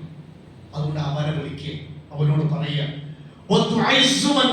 അവൻ ഉദ്ദേശിച്ചവർക്ക് അല്ലാഹു പ്രതാപിക്കണം. അല്ലാഹു അവൻ ഉദ്ദേശിച്ചവരെ നിന്ദരാണ്. നമ്മൾ അല്ലാഹു നിന്ദരാക്കാൻ തീരുമാനിച്ചാലേ നമ്മൾ എത്ര ശ്രമിച്ചിട്ട് ഒരു കാര്യമില്ല. ബിയദിക്കൽ ഖൈർ, അവന്റെ കയ്യിലാ ഖൈറുള്ളത്. ഇന്നക അലാ കുല്ലി ഷൈഇൻ ഖദീർ, നിശ്ചയമായി നീ സർവ്വ കഴിവുള്ളവനാണ്. അപ്പോൾ ശരിക്കും ഈ ആയത്തിന്റെ അടിസ്ഥാനത്തിൽ നമ്മൾ പേടിക്കേണ്ട ആവശ്യമില്ല. ആയത്ത് ഇറങ്ങാനുള്ള കാരണം എന്തായിരുന്നു നമ്മൾ പറഞ്ഞു. അന്ന് ജൂതന്മാരും മുനാഫിക്കുകളും ഒക്കെ നബി സല്ലല്ലാഹു അലൈഹി വസല്ലം സ്വഹാബത്തും ദുർബലരാണെന്നും ഇവർക്കൊന്നും റോമും പേർഷ്യയും കീഴടക്കാൻ പറ്റില്ല എന്നൊക്കെ ചിന്ത. പക്ഷെ സംഭവിച്ചത് എന്തായിരുന്നു? സ്വഹാബത്തിന്റെ കാലത്ത് കിടുകട, അന്ന് ലോകത്തെ മുഴുക്ക കിടുകട പറപ്പിക്കുന്ന റോമും പേർഷ്യയുടെ സാമ്രാജ്യം മുഴുക്ക ആരുടെ കയ്യിൽ? മുസ്ലിങ്ങളുടെ കയ്യിലിരുന്നു. റോമാ സാമ്രാജ്യത്തോട് മുഅത്ത യുദ്ധം ഓർമ്മല്ലേ നബിയുടെ കാലത്ത്? മുഅത്ത യുദ്ധത്തിന് നബി പറഞ്ഞയച്ചത് എത്ര പേരെയാണ്? അത് പറയും. എത്ര പേരെയാണ്? 3000 മുസ്ലിം സൈനികര്. മുഅത്തയിൽ പോയി നോക്കിയപ്പോ റോമിന്റെ സാമ്രാജ്യ പടയാളികൾ എത്രയായിരുന്നു? റോമൻ പടയാളികൾ എത്രയായിരുന്നു? 2 ലക്ഷം. മുസ്ലിങ്ങൾ എത്ര? വെറും 3000. നോക്കണേ, ജയിച്ചു. 3000 മുസ്ലിം സൈനികർ 2 ലക്ഷം റോമൻ പടയാളികളെ തറവച്ചു. ഖാദിസിയായിട്ടും ഉമറുള്ളാഹിന്റെ കാലഘട്ടത്തിൽ അങ്ങനെ റോമും പേർഷ്യയൊക്കെ തകർന്നടിഞ്ഞു. ആര് രംഗത്ത് വന്നു? മുഹമ്മദ് നബി സല്ലല്ലാഹു അലൈഹി വസല്ലമയുടെ അനുയായികൾ വന്നു. എന്തുകൊണ്ടാണ് ഈ അക്രമികളായ റോം, പേർഷ്യ, അബൂജഹൽ, അബൂലഹബ്, ഉത്ബ, ഷൈബ, ഫിർഔൻ പലരിൽ നിന്നും ഈ അക്രമികളുടെ കയ്യിൽ നിന്ന് ഈ അധികാരങ്ങൾ, ആധിപത്യം ഊരിയെടുത്ത് അർഹരായവരുടെ കയ്യിൽ കൊടുത്തു? എന്തുകൊണ്ട് കൊടുത്തു? അവർ യോഗ്യരായി. നമ്മൾ യോഗ്യരാകണം. നമ്മൾ യോഗ്യരാകാതെ അല്ലാഹുവേ ഈ ആക്രമണങ്ങൾ നിൽക്കുന്നവർ പ്രാർത്ഥിച്ചുകൊണ്ടായില്ല. ഒരു നാട്ടിന് ഉദാഹരണം പറയും, 100 പേര്, 98 മുസ്ലിങ്ങളും വളരെ പടക്കേട്ട മനുഷ്യന്മാർ. 2 പേര്, ഉദാഹരണം 2 പേര് നല്ലവരെന്ന് വിചാരിക്കുക. ഈ 2 പേര് ഇരുന്ന് പ്രാർത്ഥിച്ചുകൊണ്ടായില്ല. ഒരു ശിക്ഷ ഇറങ്ങുമ്പോൾ എല്ലാവരെയും ബാധിക്കുക. എന്നുള്ള ഈമാനനുസരിച്ച് അല്ലാഹു പ്രതിഫലം പരലോകത്ത് വേറെ ഈ 2 പേർക്കുള്ള പ്രതിഫലം കൊടുക്കും. പക്ഷെ നമ്മുടെ വിഷയം എന്താ? മൊത്തത്തിൽ മുസ്ലിം സമൂഹത്തിൽ നമ്മുടെ ധാർമ്മിക ജീവിതം നന്നാക്കണം. ആ നിലയിൽ തെറ്റുകൾ വരും, അത് അല്ലാഹ്ക്കറിയാം. തെറ്റുകൾ സംഭവിക്കും. നമ്മുടെ ഉപ്പാക്ക് പറ്റിയിട്ടുണ്ട്, പക്ഷെ ഉപ്പ തിരുത്തി, ആദനബി തിരുത്തി. അതുപോലെ നമ്മൾ തിരുത്തണം. തെറ്റുകൾ തിരുത്തി നമ്മൾ അല്ലാഹുവിലേക്ക് മടങ്ങി നമ്മുടെ ജീവിതം ശരിയാക്കി നമ്മുടെ ജീവിതം ഹലാലിലൂടെ മാത്രമാകുമ്പോൾ, നമ്മൾ ഹറാമിൽ നിന്നൊക്കെ സ്വയം മാറി നിൽക്കുമ്പോൾ, നമ്മുടെ നാട്ടിലൊക്കെ നന്മ വളരാൻ വേണ്ടി ഓടി നടന്ന് പ്രവർത്തിക്കുന്നവരാകുമ്പോൾ, നമ്മുടെ നാട്ടിലെ തിന്മകളും അരാജകത്വങ്ങളും ഇല്ലാതാക്കാൻ വേണ്ടി ആത്മാർത്ഥമായി ഓടുന്നവരാകുമ്പോൾ അല്ലാഹു സുബ്ഹാനഹു വ തആലക്ക് ബോധ്യമാകണം, ഇത് ഇവരുടെ കയ്യിൽ ഏൽപ്പിക്കലായി ഈ നാടിന് നല്ലത് തോന്നും. അപ്പൊ അല്ലാഹു ഒന്നില്ലെങ്കിൽ നമ്മുടെ കയ്യിൽ, അല്ലെങ്കിൽ നമ്മുടെ വിശ്വാസവും നമ്മുടെ ആചാരങ്ങളും ഇസ്ലാമിക പ്രബോധന പ്രവർത്തനങ്ങൾക്കും സ്വാതന്ത്ര്യം നൽകുന്ന നീതിമാന്മാരായ അധികാരികളെ അല്ലാഹു നമ്മുടെ മുകളിൽ കൊണ്ടുവരും. എന്റെ കൂടെ ഹസൻ ബസ്രി റഹ്മത്തുള്ളാഹിയുടെ ഈ വാക്ക് നമ്മുടെ ഈ ക്ലാസ് അവസാനിപ്പിക്കുമ്പോൾ നമ്മുടെ ഈ സാഹചര്യത്തോട് ഏറ്റവും ചേരുന്ന ഒരു കാര്യമാണ്. ത്വാബഈങ്ങളിലെ സ്വഹാബത്തിന്റെ പിൽക്കാലക്കാരാണ് ത്വാബഈങ്ങൾ. ആ ത്വാബഈങ്ങളിലെ പ്രസിദ്ധനായ പണ്ഡിതനാണ് ഹസൻ ബസ്രി റഹ്മത്തുള്ളാഹി. നമ്മുടെ അദ്ദേഹം പറയുന്നുണ്ട്, ഇന്ന ജൗരിൽ മുലൂക്കി നിഖമത്തുൻ മിൻ നിഖമില്ലാഹി അസ്സ വജല്ല. തീർച്ചയായും ഭരണാധികാരികളുടെ ശരിക്കും നമ്മൾ വായിച്ചൊക്കെ അതിക്രമം അല്ലാഹുവിൽ നിന്നുള്ള കോപം കൊണ്ടാണ്. ശരിക്കും എങ്ങനെയാണ്? ഭരണാധികാരികളിൽ നിന്നുള്ള അതിക്രമങ്ങൾ. ഇപ്പൊ നമ്മൾ കഴിഞ്ഞ 10 കൊല്ലമായി എന്ത് ചെയ്യുന്നു? സംസ്ഥാനത്തിലാണെങ്കിലും കേന്ദ്രത്തിലാണ്. നിങ്ങൾ ശരിക്കും വായിക്കും, നമ്മൾ വിചാരിക്കും അവർ പോയി ഇതിന് വന്നാൽ നന്നാകുന്ന. നമ്മുടെ കേരളം ഭരിക്കുന്നത് വർഗീയവാദികളല്ല, എന്നിട്ട് മുസ്ലിങ്ങൾക്ക് സമാധാനം ഉണ്ടാവും. കഴിഞ്ഞ കുറച്ച് ദിവസങ്ങൾക്ക് മുമ്പാണ് ഇലക്ട്രിക് ബോണ്ടുമായി ബന്ധപ്പെട്ട് മോഡിക്കെതിരെ സംസാരിച്ച കേരളത്തിലെ 2-3 ആളുകൾക്കെതിരെ നമ്മുടെ ഈ ഇവിടത്തെ കേരള സംസ്ഥാന സർക്കാരിന്റെ പോലീസ് കേസെടുത്തത്. നമ്മള് ഇവിടുത്തെ വർഗീയവാദികൾ പൗരത്വ ബില്ലുമായി ബന്ധപ്പെട്ട് രംഗത്തിറങ്ങിയപ്പോ ഇവിടുത്തെ എല്ലാ ജാതി മത ഭേദമന്യേ എല്ലാ മനുഷ്യരും സമരത്തിനിറങ്ങി. നമ്മുടെ കേരളത്തിലെ അന്നത്തെ സർക്കാർ ഇന്നും അവരുടെ കേസെടുത്തു. ഒരുപാട് മുസ്ലിങ്ങളുടെ നേരെ എപ്പോഴും ആ കേസെന്ന് അല്ലേ ആയിട്ടില്ല, വിടുതൽ കൊടുത്തില്ല, എപ്പോഴും കേസ് നടന്നുകൊണ്ടിരിക്കും. എന്നിട്ട് വലിയ ഇവിടെ വർഗീയവാദികളുടെ ഈ പൗരത്വ ബില്ല് നടപ്പിലാക്കില്ല. പൗരത്വ ബില്ലിനെതിരെ പോരാടിയവർക്കെതിരെ കേസെടുത്തവരെ വരും. പൂഞ്ഞാറിൽ കഴിഞ്ഞ 1-2 മാസം പൂഞ്ഞാറില് +2 കഴിഞ്ഞ കുട്ടികള് ലീവിന് പോണ സമയത്ത് അവർ കുട്ടികളല്ലേ, അവർ റീൽ അതാണല്ലോ റീൽ എടുക്ക, റീൽ വീഡിയോസ് അറിയാത്ത പോലെ ഖുർആൻ പ്രീ സ്കൂളിലെ 3 വയസ്സ് മുതൽ 6 വയസ്സ് വരെയുള്ള സ്കൂളിലെ ഭയങ്കര അഡ്മിഷൻ. അത്ര കുട്ടികൾ പോക്കിരികളായിട്ട് പറഞ്ഞ കേൾക്കുന്നില്ല. അപ്പൊ ഖുർആൻ പഠിക്കാൻ പറഞ്ഞാൽ പഠിച്ചിട്ട് വരുന്നില്ല. അപ്പൊ എന്താ മക്കള് വീട്ടിൽ നിന്ന് ഉമ്മാരൊന്നും പഠിപ്പിക്കില്ലേ? ഉമ്മാക്ക് ഞങ്ങൾ നോക്കാൻ സമയമാണ്. ഉമ്മ റീൽ എടുത്തോണ്ടിരിക്കുന്നു, റീൽ വീഡിയോസ് ഭയങ്കര തിരക്കില്ല, കുട്ടികളെ നോക്കാൻ സമയമില്ല. അപ്പൊ കുട്ടികൾ എന്ത് ചെയ്തു? റീൽ വീഡിയോ എടുക്കാൻ വേണ്ടി അവിടുത്തെ ചർച്ചിന്റെ തൊട്ടടുത്തുള്ള ഗ്രൗണ്ടിൽ പോയി. അവിടെ മുസ്ലിങ്ങളുണ്ട്, അതില് ക്രിസ്ത്യാനികളായ കുട്ടികളുണ്ട്, ഹിന്ദുക്കളായ കുട്ടികളുണ്ട്, എല്ലാ മതക്കാരും. അങ്ങനെ അവിടെ പ്രാർത്ഥന നടക്കുന്ന സമയത്ത് കൊച്ചച്ച പോയിട്ട് പറഞ്ഞു, കുട്ടികളെ ഇവിടുന്ന് പോകണം, പ്രാർത്ഥന നടക്കണം. കുട്ടികൾ എന്ത് ചെയ്തു? അവരുടെ ശബ്ദം ഉണ്ടാക്കുന്ന കാറും ശബ്ദം ഉണ്ടാക്കുന്ന ബൈക്കില്ലേ സൈലൻസറും ശബ്ദം മാറ്റം വരുത്തി അങ്ങനത്തേതാണ്. അപ്പൊ ഈ കുട്ടികൾ പോണ വഴിക്ക് എന്ത് ചെയ്തു? ഒരു ബൈക്കിന്റെ ഹാൻഡില് അച്ഛന്റെ വയറ്റ് തട്ടി. അപ്പോഴൊന്നും പ്രശ്നമില്ല. ഏതാനും മണിക്കൂർ കഴിഞ്ഞപ്പോ ഇവിടുത്തെ വർഗീയവാദികളും കാസയും രംഗത്ത് വന്നു. ഇത് മുസ്ലിങ്ങൾ അച്ഛനെ കൊല്ലാൻ ശ്രമിച്ചതാണ്.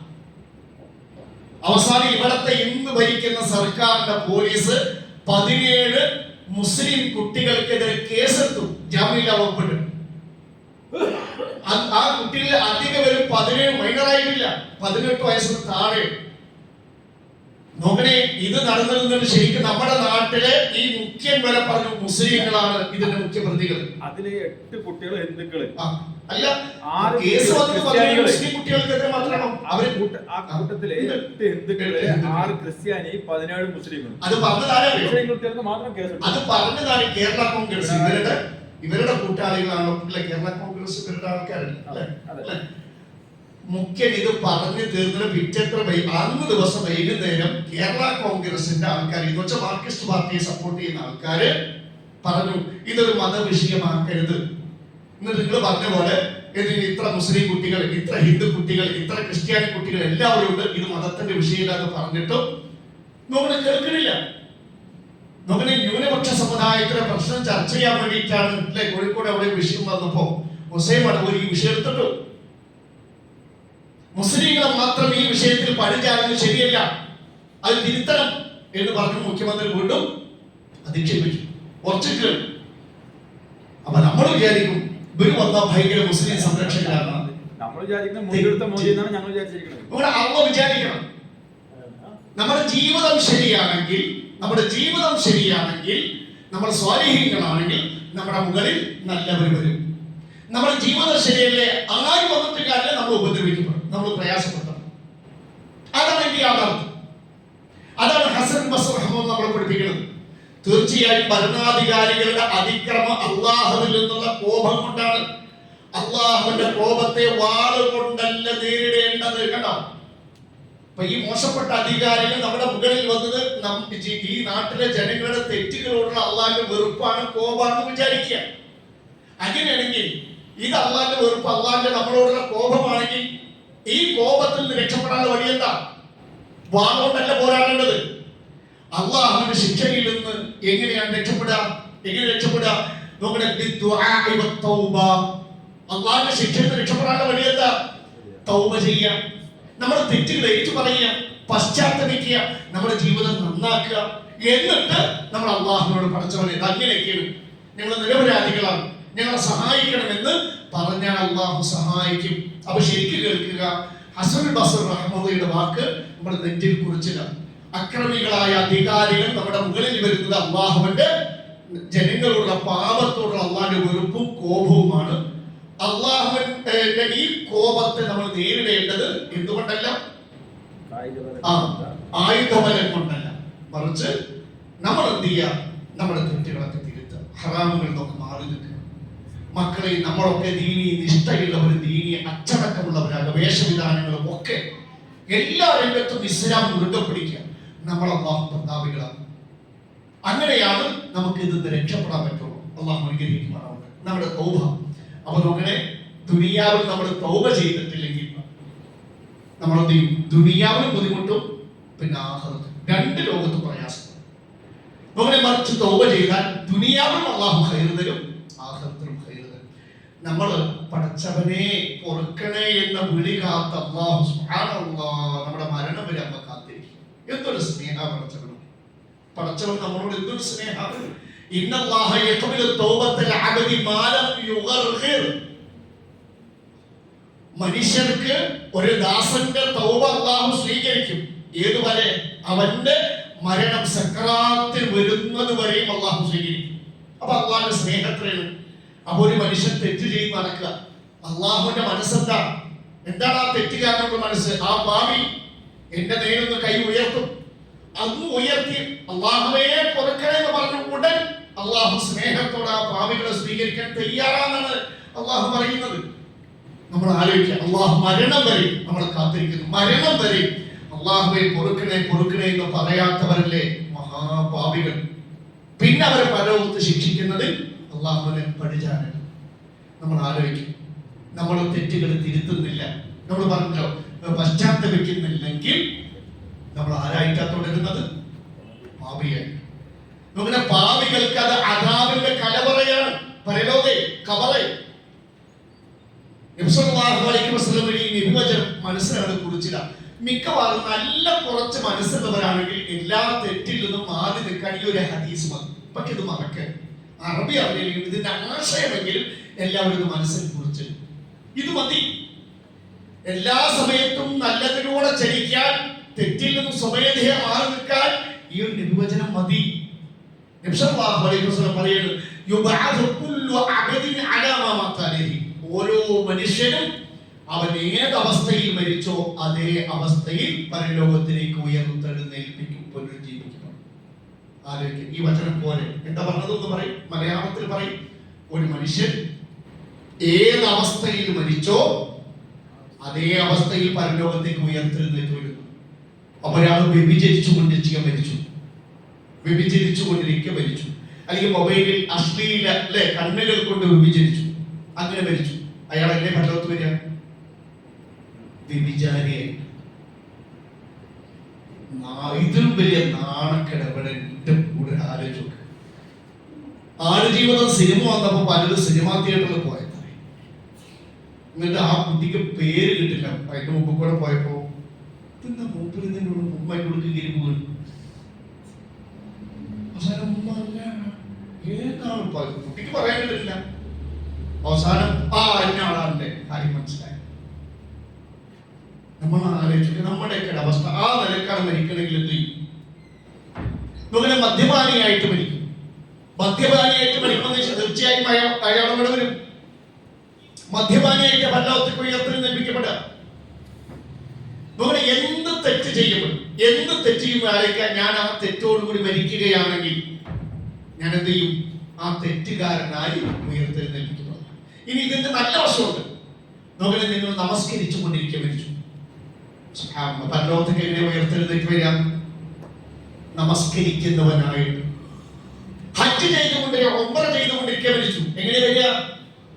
ലബ്ബൈക് അല്ലാഹുമ്മ ലബ്ബൈക് എന്നുള്ള ആ തൽബിയത്ത് ചൊല്ലിയിട്ട് ഹജ്ജ് ചെയ്യുന്നവനായിട്ടാണ് വരിക.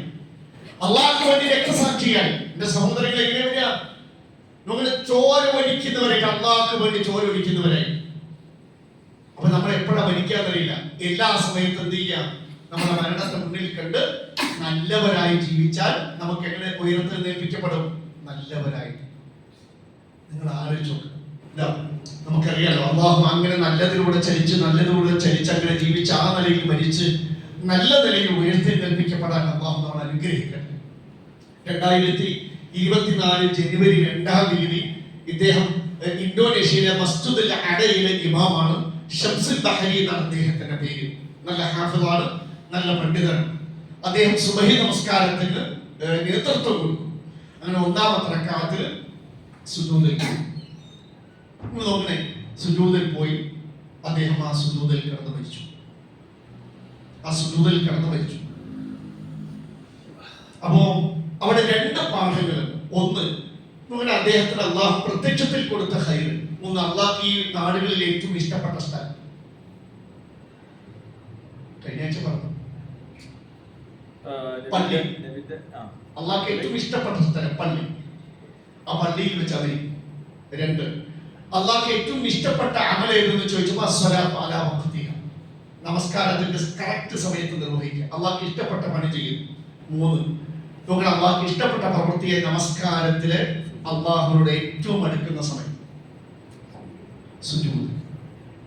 പ്രത്യക്ഷത്തിൽ ഈ 3 ഖൈറും കിട്ടുക. ഈ മറ്റൊരു വസ്തുത, അപ്പൊ ബാക്കിലെ മുഅദ്ദിൻ ഫർദ് നമസ്കാരത്തിലൊക്കെ അധികം ദീർഘിപ്പിക്കില്ല. അല്ലെ, ഒരു പരിധിയും കഴിഞ്ഞിട്ട് ഇമാമ് നീക്കണേ. അപ്പൊ എല്ലാം തലപൊക്കി നോക്കണം. അപ്പൊ അങ്ങനെ മരിച്ചു കിടക്കുന്ന ഭാവം, പിന്നെ അമർന്നു വീണു, ശരിക്കും മരിച്ചു വീണു സുജൂദ്. അപ്പോഴാണ് മുഅദ്ദിന് ബാങ്ക് കൊടുക്കുന്ന ആൾ വേഗം വന്ന് ഇദ്ദേഹത്തെ പരിചരിക്കില്ല, കൈ കെട്ടി നിന്നിട്ട് ആ റക്അത്ത് പൂർത്തീകരിക്കും. മുസ്ലിങ്ങൾക്ക് ഏറ്റവും വലുത് അള്ളാഹുവിനോടുള്ള ആരാധന. എന്റെ കൂടെടുത്തപ്പോഴും നമുക്ക് അള്ളാഹു കണ്ണിൽ കാണിച്ചു തന്നത് നബിന്റെ ഈ വചനം നമ്മുടെ നെറ്റിലേറ്റ്.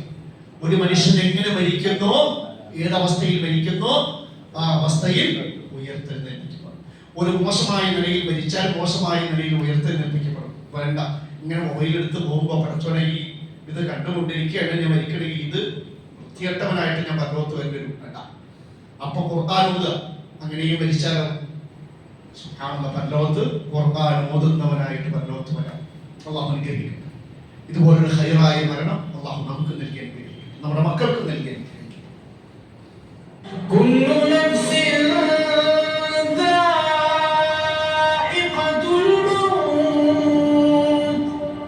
كل نفس